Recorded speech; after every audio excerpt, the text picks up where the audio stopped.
italiano Silvio Berlusconi en el Hospital San Raffaele, donde estaba ingresado desde el viernes pasado tras sufrir problemas de salud relacionados con la leucemia que padecía desde hace tiempo y que se intensificaron durante el fin de semana. 3 semanas atrás, Berlusconi había recibido el alta médica luego de pasar 44 días ingresado por una pulmonía. Sin embargo, esta vez la situación se agravó y se precipitó el desenlace fatal. Tenía 86 años y al centro de salud llegaron poco después del deceso su hermano, Paolo Berlusconi, y minutos más tarde sus hijos Marina, Eleonora, Bárbara y Pier Silvio. Empresario de la construcción, magnate de las comunicaciones, presidente más exitoso del fútbol italiano, primer ministro con el récord de permanencia en el cargo, odiado y amado por igual, admirado y temido. Genial hombre de negocios, para algunos, criminal con vínculos con la mafia para otros, Silvio Berlusconi fue todo esto y mucho más. El hombre que dividió a los italianos como nadie lo hizo en más de 70 años de vida republicana. Descansa en paz, Silvio Berlusconi. Por otra parte, el ejército ucraniano anunció este lunes la liberación de Storchove, en el suroeste de la provincia de Donetsk y cercana a la región vecina de Zaporizhia, en un avance en el que fueron capturados 4 soldados rusos que sufrieron además las fuerzas rusas una 50 de bajas, según el reporte del ejército ucraniano. Esta se trata de la tercera localidad recuperada por las fuerzas armadas de Ucrania en las últimas 24 horas, después de que el domingo se conociera la liberación de las aldeas de Blagodatne y Nekushne, también en la provincia de Donetsk. Ucrania ha lanzado los últimos días su esperada contraofensiva en 3 sectores del frente, 2 en la provincia oriental de Donetsk y otro en la vecina de Zaporizhia, en el sureste de Ucrania. Y ya hay quienes dentro de Rusia están cuestionando, a raíz de esta contraofensiva ucraniana, el liderazgo de Vladimir Putin y si es capaz de encabezar el país hacia un triunfo en la invasión provocada por él mismo de Ucrania. Muy bien.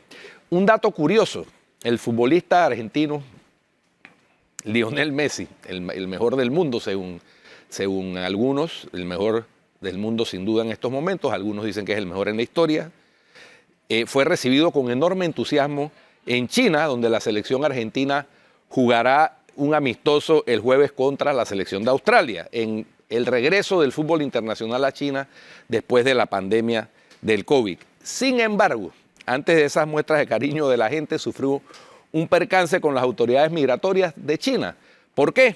Porque Messi llegó en su avión privado para integrarse a la selección. Sin embargo, fue detenido al aterrizar en China. Y el motivo es que no tenía visa para ingresar a China.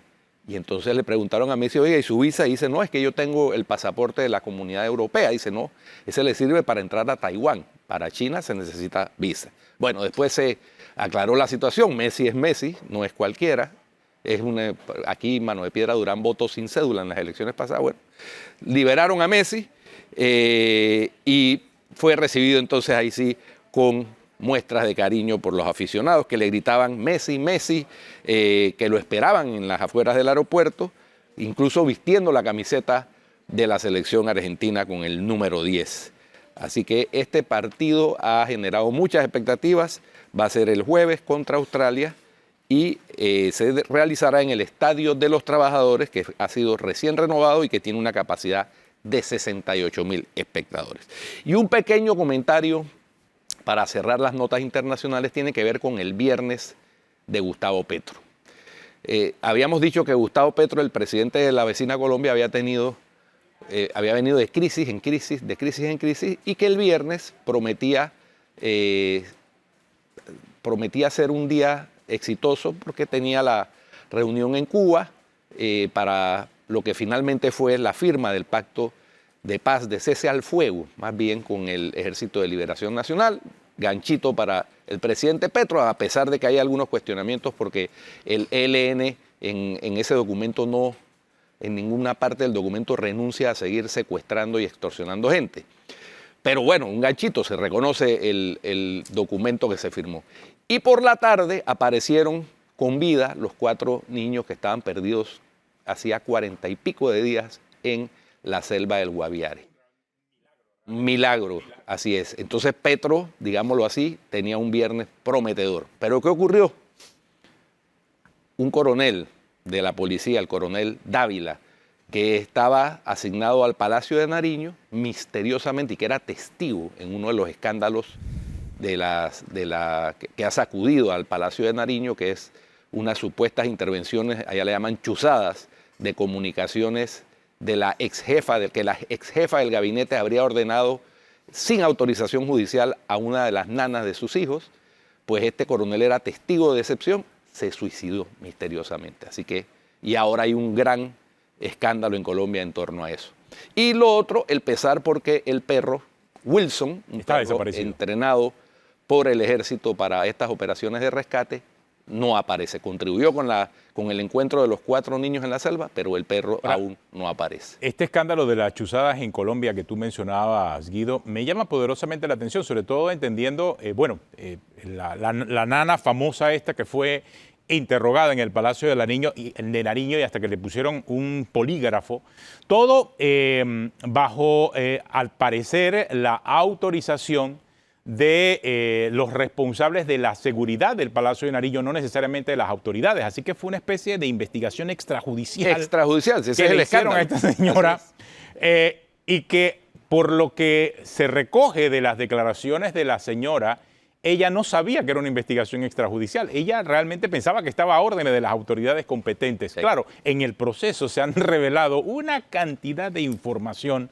que realmente deja mucho que pensar en cuanto a la forma en que el gobierno del señor Petro está llevando adelante los organismos de seguridad. O sea, ¿cómo ocurrió eso? Claro, en el medio hay creo que como $30.000, ¿no? Sí, hay una suma de efectivo importante de dinero que tenía en su poder Laura Sarabia, la ex jefa de gabinete, y que... Bueno, $30.000 que eran utilizados al parecer como una especie de caja menuda por parte de... Y bueno, y en Colombia la historia de las chuzadas es tristemente célebre. O sea, eso recordemos en la época de la señora María del Pilar Hurtado. ¿Qué por aquí pasó? Dio al traste con el Departamento Administrativo de Seguridad, DAS, el equivalente aquí al Consejo Nacional de Seguridad, que fue simplemente eliminado a raíz de los escándalos. Lo borraron del mapa después de ese por las chuzadas al margen de la autorización judicial, que es lo que... Acá en Panamá, pues no, eso no ocurrió. Acá en Panamá los responsables inclusive de las chuzadas terminaron inocentes, ¿no? Fueron... Uno de ellos. Los otros 2 sí fueron condenados. Sí, pero el principal, el que dio todas las instrucciones y la orden, al final terminó siendo inocente en medio de este proceso. Son cosas de la vida y las comparaciones son malas, pero realmente parece que el intervenir teléfonos tiene un peso en un país y en otro, pues a nadie como que le importa, ¿o no, Guido? Óyeme, Atenógenes, y bueno, se dio en las elecciones primarias del PRD, salió a votar casi el 60% de la membresía del partido, ganó el candidato oficialista, digámoslo así, el ungido del Palacio de San Felipe, pero en medio de todo hay que destacar varias cositas. Varias cositas, muchas cosas. Seguramente más adelante estaremos analizando con Danilo Toro esto, pero podemos ir, mira, una de las cosas destacables, aumentó en comparación con el 2018 el número de votos nulos y en blanco. En aquella ocasión, ambos sumados eran el 5%, un poquito menos el 5%, 4 punto algo. Ahora fueron cerca del 15%. Eso no deja de llamar la atención, ¿verdad?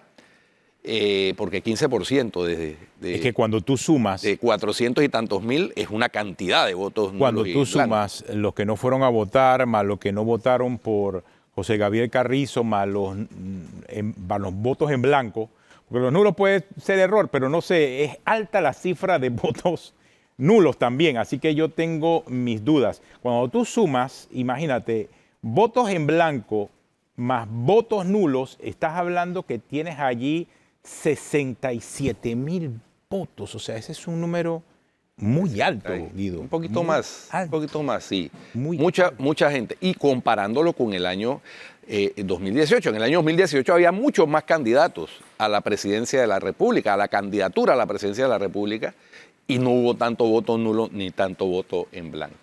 Otra cosa a destacar, esto es una curiosidad, Calixto Silgado, conocido como Obama en la papeleta, Sí. con una Famoso campaña solo en redes sociales, quedó de cuarto y le ganó a Juan Felipe Pití, que hizo campaña incluso en medios de comunicación, radio, televisión y también en redes sociales, ¿no? También. Pero la campaña de Calixto Silgado, entre comillas Obama, fue solo de redes sociales. Sacó el 2.62% de los votos, 9.447, una curiosidad. No, es una curiosidad, es que realmente hay campañas mucho más efectivas que otras, por lo visto, ¿no? El otro tema que estaremos analizando seguramente con más profundidad es las reacciones, porque ha habido denuncias de urnas preñadas. El diputado Leandro Ávila Sí, sacó un tuit diciendo sacó que... un tuit diciendo que en determinada área aparecieron votos Pero lo que no aclaró de es... más y sin firma. Lo que no aclaró es de quiénes eran. No aclaró, pero votos de más y sin firma. Es decir, las urnas preñadas, que esa es una práctica que se creía erradicada, que usted llega y pone las urnas y se supone que hay una revisión de la urna antes, que se hace de cara al público, a Tenógenes. Se muestra la urna vacía, ¿verdad? Se le muestra al público, a los que están ahí, los testigos, los miembros de los demás candidatos, que está la urna vacía, se cierra la urna y entonces comienza la gente a depositar su voto. Bueno, hubo dos urnas ¿Qué ocurre? diputado Lo Leandro que pasa Ávila, es- en donde había votos Es válida la de más denuncia, pero... y sin firma. Es válida la denuncia, pero entendamos que la diferencia entre el segundo y el primero es muy amplia. Sí. Entonces, es solamente quizás un hecho aislado. Lo que sí es cierto es que más allá del que llegó de primero, hay que ver el que llegó de segundo. O sea, Cristiano Adames sacó más de 100.000 votos. O sea, en una elección primaria. Eso es un número altísimo. Mira, va por 103.834. Cuando ves el porcentaje es 28%, que también es muy alto, porque muchos decían que tenía el 15%, según una encuesta que salió del PRD a lo último, decía que él tenía el 15%, pero prácticamente duplicó lo que decía la encuesta. O sea que estamos hablando de una enorme cantidad de votos. Sin embargo, en su circuito, Guido, y esta es la parte que a mí sí me llamó la atención, en su circuito no llegó de primero. En su circuito electoral, porque es que en el circuito del señor Cristiano Adames, El 8-3. el 8-3 específicamente, él para ser diputado sacó 8.000, ya con un 100% de mesas escrutadas, 8.508 votos sacó allí y Héctor Brands gana con 11.149. Esta es la votación en el 8-3. Yo inclusive pensé que debido al resultado nacional en su circuito, obviamente iba a salir por cancha de primero, pero mira las contradicciones a veces dentro de los procesos electorales, ¿no? Ahora, ¿Cómo igual tú sales a nivel nacional arriba de 100.000 votos y cómo en tu circuito no llegas de primero, llegas de segundo con 8.500 votos? Igual No irá, entiendo eso. igual irá en la papeleta, ¿no? En ese Claro, orden. va en ese orden, Va va de va segundo. de segundo. Ese es el orden que normalmente tú ganas en una elección primaria en un partido como el PRD. Ahí sale Héctor Brands, Cristiano Adames, Ahora, Marta Sandoya, Emily García Miró, porque allí son 4 nada más porque se está reservando uno. Son 5 Ahora, en total, pero se Tenógenes, reserva si uno. tú sumas el porcentaje de votos que sacó Cristiano Adames en la elección de la candidatura presidencial, más el porcentaje que sacó Pedro Miguel González, más el porcentaje de votos Eso es lo que te decía. nulos y en blanco, suma 53%. No, más allá, porque tienes ¿No? que sumar los que no fueron a votar. Bueno, pero de los que Más fueron, los que no votaron por... Más Bueno, los que no más lo que votaron. tú dices que no votaron por Gaby. Así es. En total eso suma el 78%. imagínate. Que crea mucha especulación, porque tú dices, ¿y a dónde se va ese 78%? Bueno. Entonces ahí todo el mundo dice, claro, pero es que, espérate, hay un candidato que aun cuando no es visible, es oculto y también es del PRD. Ese candidato es Martín Torrijos. Oye, obviamente, entonces viene el tema, ¿no? ¿A dónde se fue cuando tú sumas todos esos votos, ese 78%? Bueno, puede ser, ¿no? Puede ser que sea un voto oculto del señor Martín Torrijos. No podemos descartarlo. Otros temas que hay que mencionar necesariamente, las declaraciones que se dieron ayer de tirios y troyanos, comenzando por las del presidente de la República, cuando lo cuestionaron. Cuando el tema de la descentralización. Cuando lo cuestionaron sobre el manejo de la descentralización paralela, específicamente, que ha sido la que ha tenido cuestionamiento, porque se menciona, se especula que ha sido utilizada precisamente para la campaña oficialista, para los candidatos que apoyaban al señor Gabriel Carrizo, específicamente. El presidente dijo que él no manejaba eso. Y hasta se molestó, lo noté molesto en sus declaraciones. Realmente eso ha generado todo tipo de reacciones, porque incluso de varios candidatos de otras fuerzas políticas. El señor Lombana sacó un video cuestionando severamente al presidente por esa declaración. Y sí, o sea, si el presidente no maneja los temas importantes. O sea, pero no es la primera vez que eso ocurre. El control de $202 millones. No es la primera vez que eso ocurre. Acuérdate que una vez le fueron a preguntar acerca de su salario y dijo que él no sabía cuánto ganaba. Oh, bueno. Imagínate. Bueno. O sea, no es la primera vez que eso ocurre. Pero ojo, en un tema tan sensible como esto. Es más, si nosotros vemos este tema de la descentralización, yo estaba sacando los números porque son más de 400,000 los que votaron, ¿no? Y estamos hablando de 200 millones de descentralización paralela, asumiendo que todo ese dinero, esos 200 millones eran para eso. Creo que como 178 eran para juntas comunales o municipios del PRD. Estamos hablando de que cada voto de esa elección primaria costó más de $400. Si tomamos en cuenta esa cantidad de plata que se utilizó de la descentralización paralela para llevar a la gente a votar. Sí. O sea, ese 60% tuvo un costo.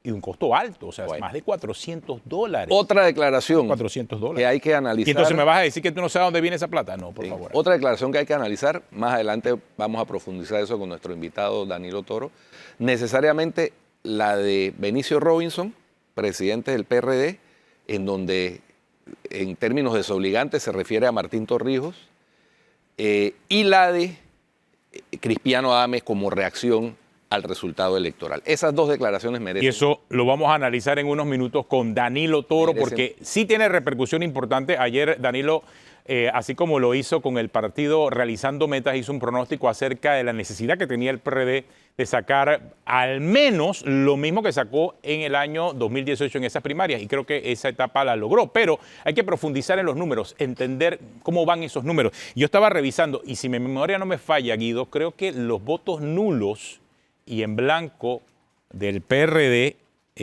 superan lo que sacó el señor Ricardo Martinelli en las primarias de su partido, me parece. Voy a revisar ese número, se lo tengo a la O está por ahí muy cerca. Está muy cerca, ¿no? Solamente en esas, ¿no? Solamente en esas. Pero bueno, ya regresamos aquí en Cuarto Poder. Estará con nosotros Danilo Toro esta mañana, profundizando en las cifras de las primarias del PRD. Volvemos en breve.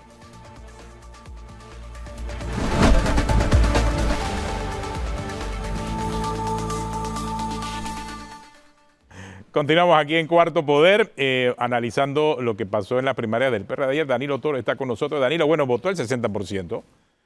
Votó el 60%. Tú dijiste que tenía mínimo que votar el 60% del PRD. ¿Votó el 60% o no? Sí, hay una pequeña diferencia de... ¿Cuál es la diferencia, Danilo? Cerca de 4 o 5% con respecto al pasado. Vamos a verlo en escenarios... La última es 60, la última es 60, 60 ya, la okay, última. Perfecto, la última. Entonces, el PRD llegó a zona segura.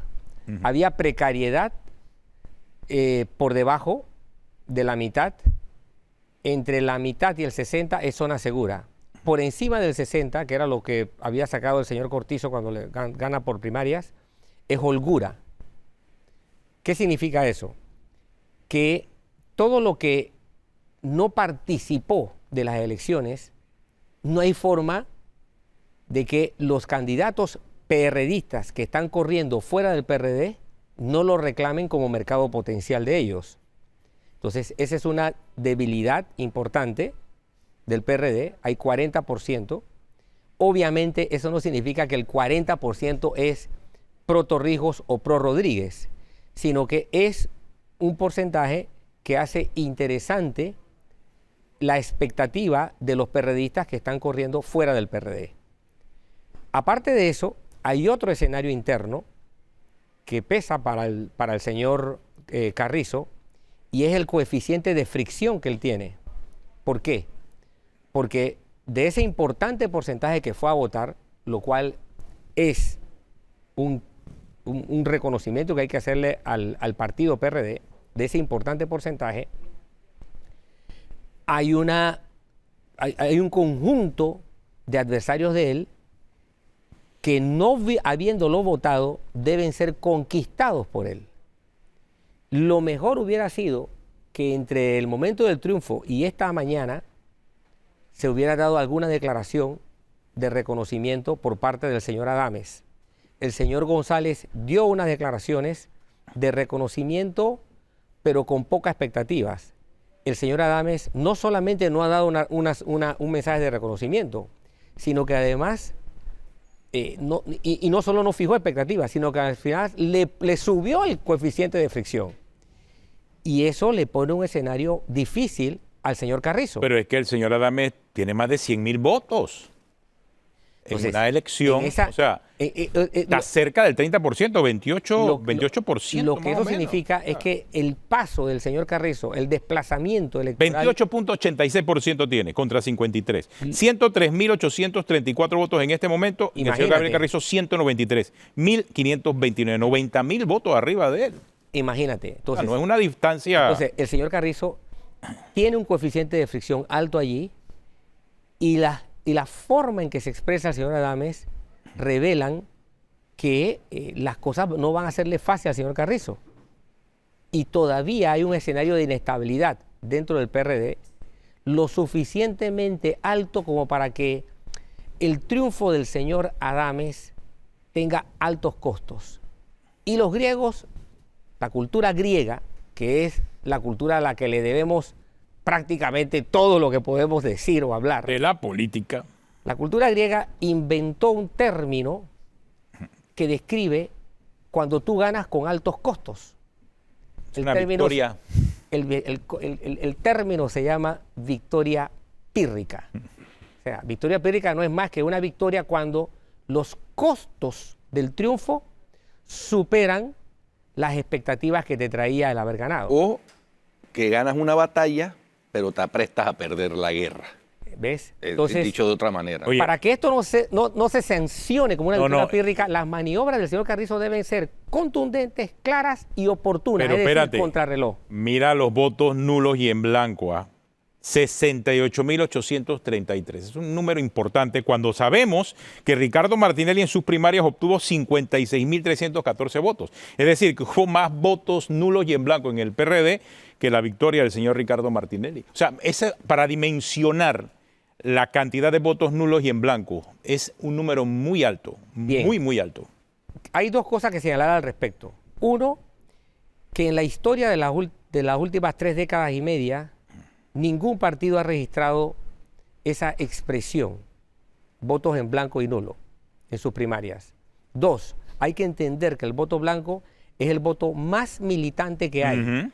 ¿Por qué es el más militante? Pues bien, porque tú te molestas y gastas tiempo y recursos para ir a expresar nada me satisface.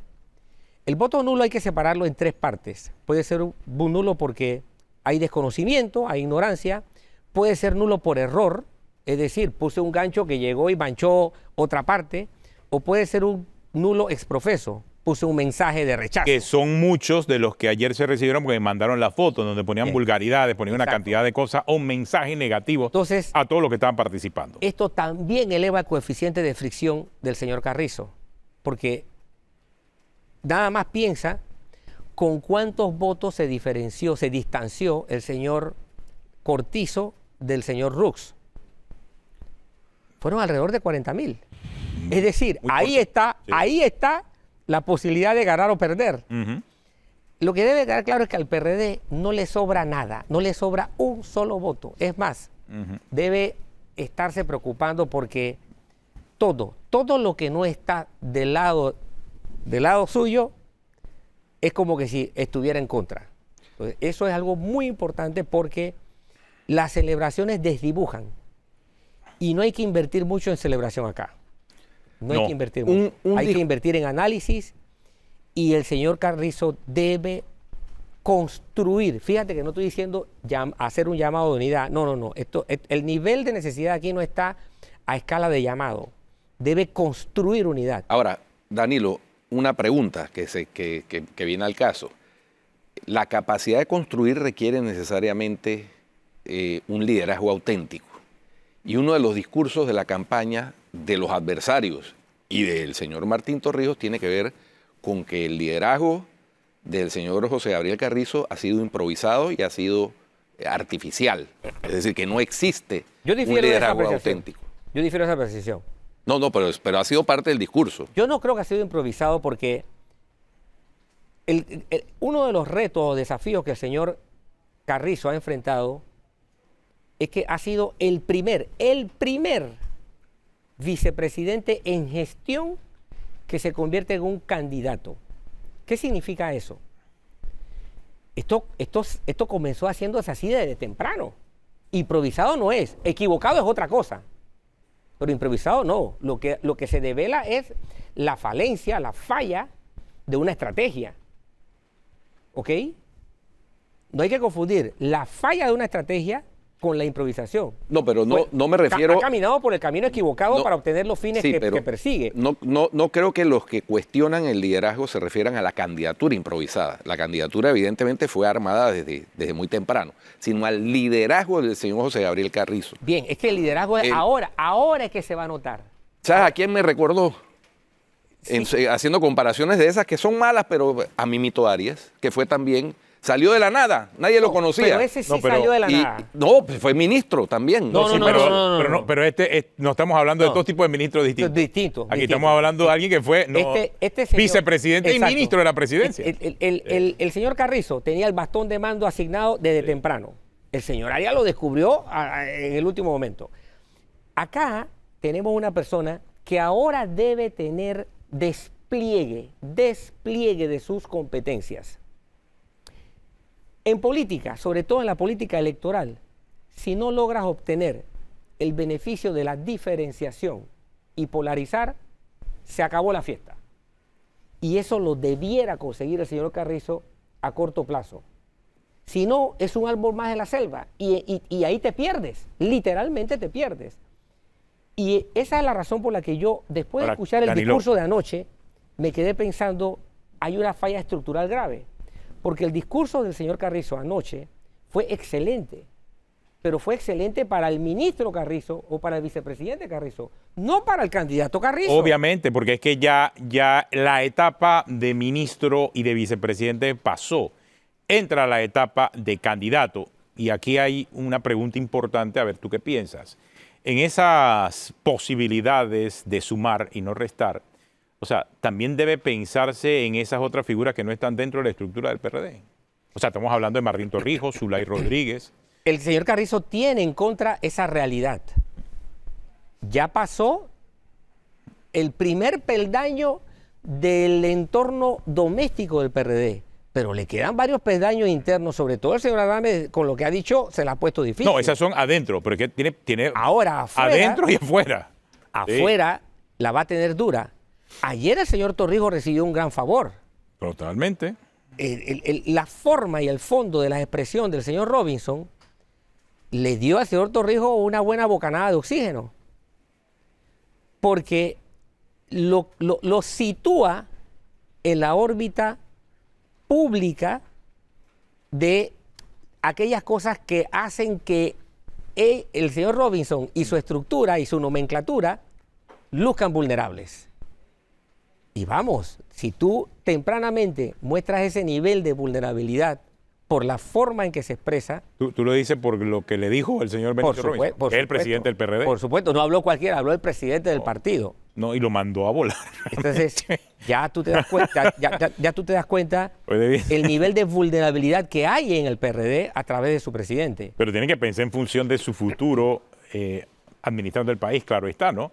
Más de la coyuntura muy puntual en la cual están viviendo. Si el señor Torrijos logra sacar de su casilla de esta forma a los principales voceros del PRD, la va a tener fácil. Sin hacer mucho, porque no es que la va a tener fácil. Sin hacer mucho, porque no es que Martín Torrijos tiene un lenguaje agresivo. No, por eso te digo, la va a tener fácil. Exactamente. Porque él no es aguerrido, él no es un hombre de... Imagínate que le subiera un nivel más. Torrijos no es un hombre de ponerse el cuchillo entre los dientes y salir a pelear. No, ese no es su personalidad. Ese no es su estilo. Pero si otro lo hace, va a hacer que Torrijos adquiera un nivel de prestancia gratuito. Así es que el PRD debe pensar mejor las cosas. El señor Carrizo tiene oportunidades, pero tienes que aprovecharlas desde el día uno. Aquí me preguntan, Danilo, dice, Varela también fue candidato siendo vicepresidente, eso es cierto. Y Carrizo también había sido ministro. No, la persona se olvidó de cosas importantísimas. ¿Cuál es la diferencia? Varela fue echado del gabinete. Pero era vicepresidente. De acuerdo, pero no era... Fue echado de la Cancillería. Pero fíjate la diferencia que yo utilicé. Pero bueno, fue canciller. La persona está confundiendo las cosas de una manera enorme. Varela fue echado del gabinete de una manera grosera y además, como vicepresidente, fue dejado como un adorno. Pero eso al final jugó a su favor. El señor Carrizo. Y no en su contra. El señor Carrizo. Eso es lo que tenía que buscar Carrizo. Que lo expulsaran. El señor Carrizo. Fíjate lo que dije. Él necesita diferenciarse. Claro. Obviamente no se va a pelear con el señor Cortizo. No tiene que poner distancia. Pero tiene que diferenciarse. Y eso es básico y eso no se cumplió. En el caso de Varela, a Varela lo diferenciaron temprano. A Varela lo echan, él deja de ser parte del gobierno y como vicepresidente era un mero cuadro de formalidad que no cumplía ninguna función, ni siquiera la de reemplazar al presidente y recibir la asignación del presidente, porque el presidente nunca lo distinguió con una representación después del pleito. Así es que estás comparando allí en naranja con raíces. Oye, Danilo, una mención que hacíamos hace un rato y que yo creo que aparte del resultado de las elecciones primarias hay que hacerla. Ayer, entre las declaraciones que se dieron al calor pues, del torneo electoral, se dieron las del presidente de la República sobre el tema de la descentralización, donde, según el diario La Prensa, se han desviado para manejo político de estas primarias cerca de 202 millones de dólares. Y en contraste, la situación crítica del Instituto Oncológico, donde no hay los reactivos para hacerle la quimioterapia a los pacientes. O sea, el oncológico clama por 8.8 millones de dólares que necesita para comprar esos reactivos. Entonces ahí, no sé, el presidente dice yo no manejo eso. Entonces yo no sé si alguien le pregunte por el tema de crisis en el oncológico si va a decir lo mismo, que él tampoco maneja eso. Quisiera una reacción de tu parte. Lo que ha quedado en evidencia es que lo referente a esta fuente de recursos, que son los fondos de descentralización, es que son hojas sueltas, son hojas secas sueltas en el viento en Panamá. Porque nadie quiere asumir la paternidad de esa criatura, la responsabilidad de cuidarla y de criarla. Y obviamente el Estado tiene esa responsabilidad, la tiene. Entonces, supongamos que ese sea el caso.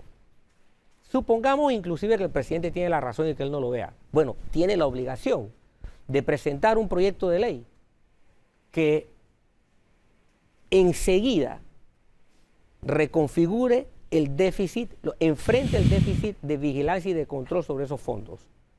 Porque si él asumió esa respuesta, que no lo deja bien, definitivamente no lo deja bien, pero si esa es su respuesta, debió haber venido con la aclaración, ¿sabes qué? Voy a pedirle al Ejecutivo, al ministro del ramo, que presente un proyecto de ley que enfrente de una vez por todas el control de estos dineros. Mira, porque eso sí le corresponde. Es que mira eso, es demasiado. Por ejemplo, entre 2021 y 2023, más o menos hubo unos 12 representantes de corregimiento que recibieron 20 millones de dólares de esos fondos para la descentralización. O sea, pero solo en 3 corregimientos, estamos hablando Iván Vázquez, Serén Mosquera y Javier Sucre, se dejaron 10 millones de dólares, solo en esos 3. Lo que no puede haber es que nada explique lo que pasa con esos fondos. Es que ese es el punto, porque esto de la descentralización paralela no se explica ni tampoco se dice qué se hace con esa plata. Se asigna, pero no se dice qué se hace con la plata. Y por razones políticas, la responsabilidad, si no la tiene, le va a caer al presidente. Entonces, él debe ser consciente de que si no es un problema para él ahora, lo va a hacer para dentro de muy poco, en circunstancias de una campaña electoral, en donde ese argumento no solamente es con respecto al oncológico, lo va a hacer con respecto a educación y con respecto a las obras públicas y con respecto a otras cosas de salud, y con respecto al MIDA, con respecto a la falta de agua, o sea, lo va a hacer con respecto a cualquier cosa que la gente sienta que necesite. Entonces, por lo tanto, si no es un problema ahora, muy pronto lo va a hacer. Entonces, más vale que el presidente sí encargue de este problema a alguien para que se enfrente a corto plazo, porque es una bola de nieve cayendo. Y va a pesar cuando caiga antes de mayo del próximo año. Otro tema, Danilo, que necesariamente hay que mencionar es una característica que ha distinguido al hoy ya candidato a la presidencia por el partido de gobierno, José Gabriel Carrizo Jaén, es que en sus discursos de campaña no hizo propuestas. Incluso en el discurso de ayer se dedicó a defender la gestión del gobierno, pero no hizo ninguna propuesta de cara al reto que representa sentarse en esa silla con un país en la situación en que va a recibir, por ejemplo, hoy hay en el diario La Prensa, un análisis dramático de la situación del programa de IBM, ¿no? Y no hay propuestas. Entonces ¿cómo podemos esperar que sea la campaña de José Gabriel Carrizo si hasta ahora no ha hecho una sola propuesta? Mira, 400.000 votantes que hayan salido a decir aquí estoy como PRD y que de esos 400.000, 200.000 hayan votado, es un buen piso, ¿ah? Es un buen piso, no es poca cosa. Pero sentirse cómodo con eso es un peligroso, es una peligrosísima postura. Porque al PRD no le sobran votantes, no le sobran militantes. Y después de ayer, tal vez el desafío más importante que ha de tener el señor Carrizo es la revisión de su equipo de campaña. ¿Por qué? Porque el reto más importante que él tiene ya es poderse diferenciar. Él tiene que polarizar. Hay un candidato que polarizó sin ningún esfuerzo. Claro, es el que más dura, el que más empinada tiene la cuesta, que logró polarizar. Pero el señor Carrizo tiene que diferenciarse. Y la única forma de diferenciar es cuando tú logras hacer que tu identidad ante el votante tenga claro elementos que te sacan del común. Entonces, el señor Carrizo, mientras esté gestionando la defensa del gobierno, no va a poderse diferenciar. Por eso es que el discurso de ayer fue muy bueno, pero fue muy bueno para el ministro Carrizo, para el vicepresidente Carrizo, no para el candidato Carrizo. Entonces, el candidato Carrizo tiene que afrontar los retos o los desafíos de una diferenciación política, tiene que buscar una polarización. De lo contrario, no va a ser percibido por los votantes como lo que él debiera representar. Entonces, ese es el reto que él tiene hoy día. Debió haberlo comenzado desde anoche.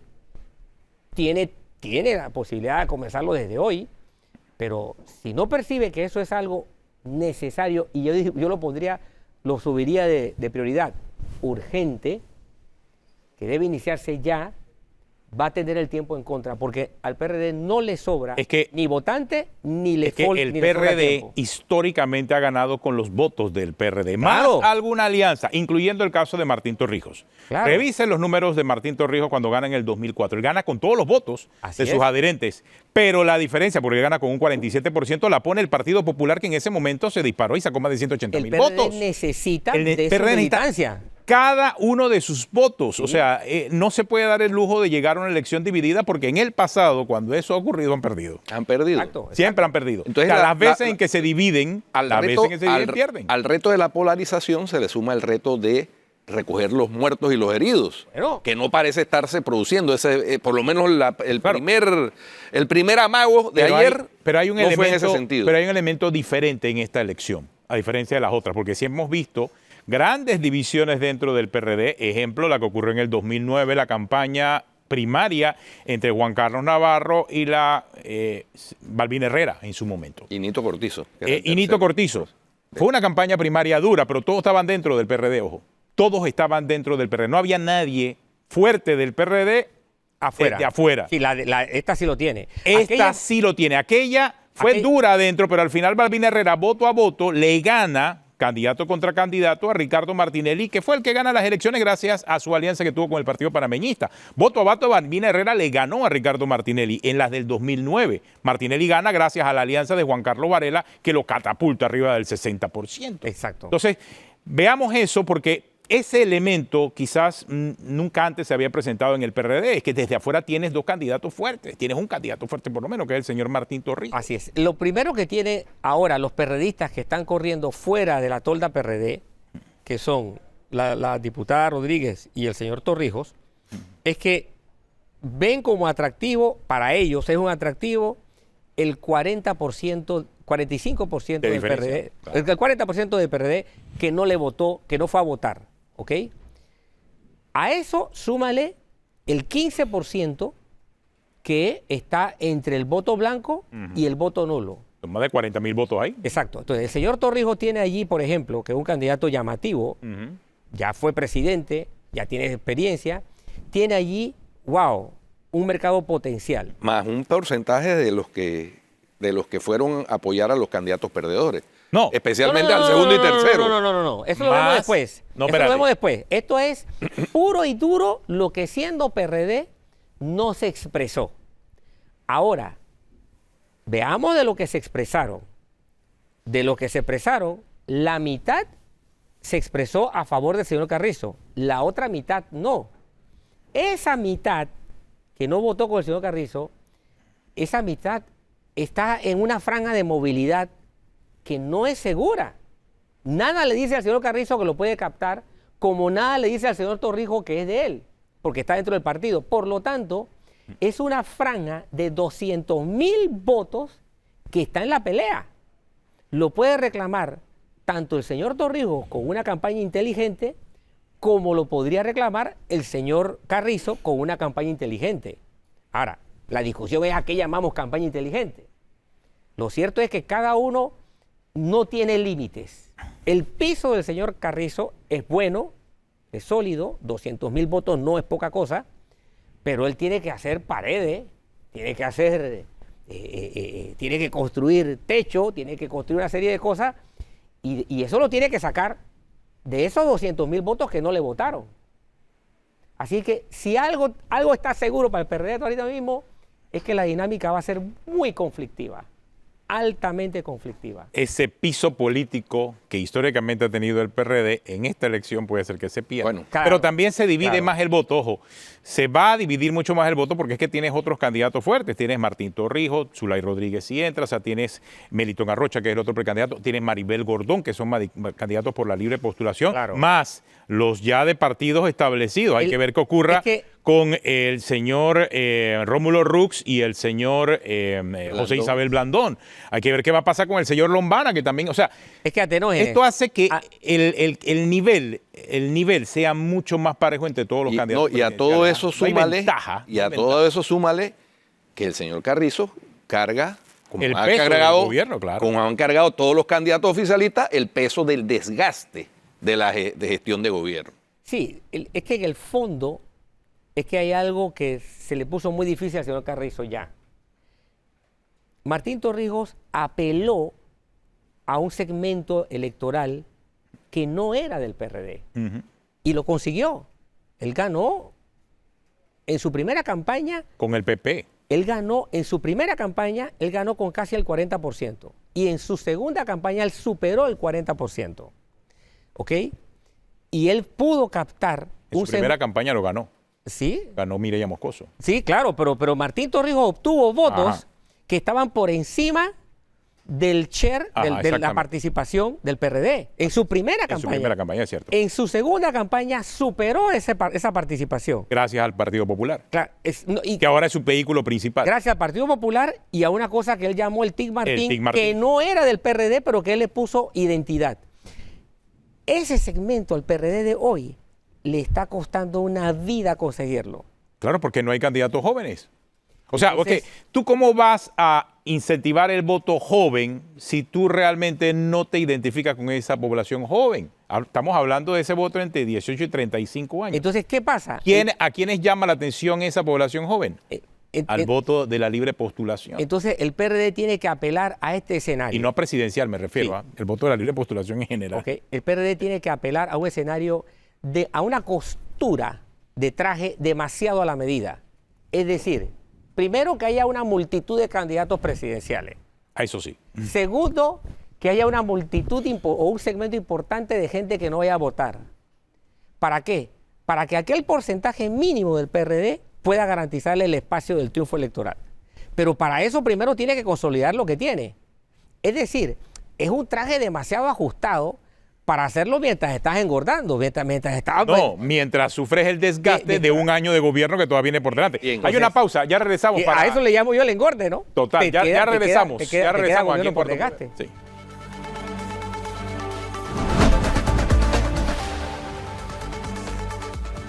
Entonces, nadie se ha dado cuenta de eso. Bueno. Seguimos con el análisis acá interesante siempre con Danilo Toro sobre los resultados de esta primaria presidencial y de todos los otros cargos de elección popular, salvo los reservados que se dio ayer. O sea, los números, o sea, aquí estamos viendo números porque realmente al final lo que viene de aquí en adelante va a ser puro número. Claro, esto va a... Y si hay muchos candidatos, o sea, porque se esperaba una elección primaria, es cierto, hubo una participación del 60%, pero cuando tú descompones los números de la forma en que se llega a ese 60% y lo que representa, te das cuenta que el PRD no está tan entero como en otros años. No, Sí. esto va a ser una pelea de minorías. Sí. Esto va a ser una pelea, la está teniendo el PRD a lo interno y luego va a ser una pelea de minorías entre las opciones presidenciales que queden finalmente para la campaña presidencial. En la elección pasada, el presidente actual, Laurentino Cortizo, gana con 655,000 votos. Esa es la verdad.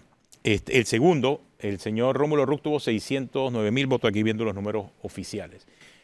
Puede ser que el ganador de la próxima elección, lo que tú estás diciendo, Danilo, es que tenga menos de esa cifra. Así es. Tenga menos de esa cifra. Con un agravante, vas a tener a un presidente ganando con pocos votos enfrentado a ese bosque tan difícil de limpiar y de ponerlo bonito que se llama la Asamblea de Diputados. Es que es complejo. Y vas a tener unas condiciones de gobierno, una gobernabilidad muy a riesgo. Y si la gobernabilidad va a estar a riesgo, la gobernanza también va a estar a riesgo. Por lo tanto, si aquí no hay una conciencia política de propuesta seria, bien fundamentada, bien presentada, los electores podrán terminar con más frustraciones que esperanzas. Oye, ¿qué pasa a propósito de la Asamblea? ¿Qué podría pasar? ¿Cuál sería el mensaje si ahora en la próxima elección de la Asamblea de este último periodo de gobierno, las fuerzas, estas disidentes del PRD más otras, hagan alianza con otras fuerzas y no logre el establishment Pero déjame decirte poner que al candidato que ya ha designado? ahí sí la veo un poco más difícil, no sé tú, Danilo, por el poder que se demostró el gobierno local del PRD. O sea, ese 60% sí refleja que el PRD sacó a su gente a votar. Sí, definitivo. Eso sí lo representa. Definitivo. Inclusive con la cantidad de reservas que habían hecho, porque los principales circuitos, aquellos plurinominales en donde sacan 4, 5 y 6, estaban reservados. El PRD hizo un Pero con todo despliegue, eso- el PRD hizo un despliegue de su zona segura. Totalmente, sí. Tienen una zona segura quedó muy claro. amplia, El como problema partido. es, Pues. el problema es que hacen internamente dentro de su zona segura. Así es. Se pueden agarrar piñazos como pueden salir dirigidos a una, tú a puedes una ver- actividad. Y tú puedes ver un Martín orientada. Torrijos, obviamente liderando una fuerza PP, pero cuando tú bajas, el PP no tiene mucha gente para poner candidato. No. Y ese es un tema. El escenario de la Asamblea, con las experiencias de los dos últimos periodos, se va a poner muy difícil. Sí. Y en este periodo presidencial, ¿qué ocurrió? Bueno, pasó una dinámica que había sido muy poca echada de mano anteriormente. Y no solamente en las últimas tres décadas y media, a lo largo de la historia republicana de Panamá. Este es uno de los pocos presidentes que hizo una concesión real de poder, porque en Panamá hay una cultura presidencialista. El señor Cortizo, que viene de la Asamblea de Diputados, no se ha caracterizado por ser un hombre de ejercer injerencia en la Asamblea de Diputados. Entonces hubo un desplazamiento del poder real del Palacio de las Garzas a la Asamblea de Diputados. Y esa cuota de poder que ya la Asamblea, ¿sabes?, ha probado, ha deglutado un poco, ahora va a estar en juego. Bueno, Y eso va a enrarecer todavía más incluyendo la búsqueda de votos de los diputados para las ofertas presidenciales. incluyendo el presupuesto de la Asamblea, que no ha dejado de crecer. Pero aquí lo que no nos crece más es el tiempo, estamos limitados, así que tenemos que irnos. Muchas gracias, Danilo. Si usted Placer. continúa en Telemetro Radio, siga con El Brunch y en RPC Televisión, NCIS New Orleans, Investigación Naval Efectiva. Hasta mañana.